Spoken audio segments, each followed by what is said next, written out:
बोले अब ये तुम्हारी बेटी नहीं तो तुम चिंता क्यों कर रहे हो? तुम्हारी बेटी होती तुम चिंता करते ना कि जमाई हमारा कैसा, घर है कि नहीं है, परिवार है कि नहीं, संपत्ति। अब तो ये हमारी हो गई, अब इसके पिता हम हैं, हम इसके लिए योग्य वर ढूंढ चुके हैं, उससे जाके ब्याह करो इसका। और जो आज्ञा भगवान, बिल्कुल संशय नहीं है मेरे चित्त में, मैं ब्याह कर दूंगा।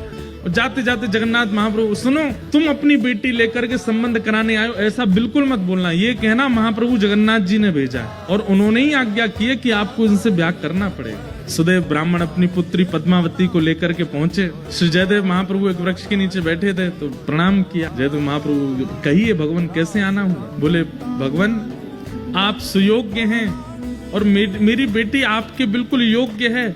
मैं अपनी पुत्री का आपसे विवाह करने के लिए आया हूँ।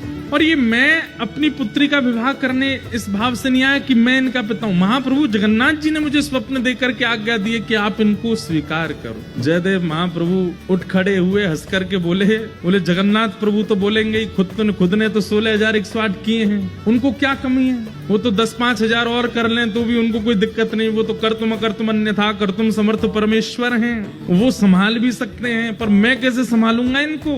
मैं तो एक वृक्ष के नीचे एक रात रहता हूँ, फिर दूसरे वृक्ष के नीचे दूसरी रात गुजारता हूँ, तीसरे मेरा कोई ठिकाना नहीं है। और भाई इनको रखने के लिए तो बहुत व्यवस्थाएं करनी पड़ जाएंगी, मेरे भजन में बाधा हो जाएगी, मेरे चित्त में इतना भाव प्रेम नहीं उमड़ पाएगा फिर ठाकुर जी के प्रति। क्षमा करें महाप्रभु, भले ही जगन्नाथ जी ने इनको भेजा। बोले महाप्रभु जी से कहो कहीं और व्यवस्था देखें इनके लिए, बाकी सारी आज्ञा उनकी स्वीकार है पर ये स्वीकार नहीं है, हम ब्याह नहीं कर पाएंगे। मना कर देते हैं, नहीं करेंगे।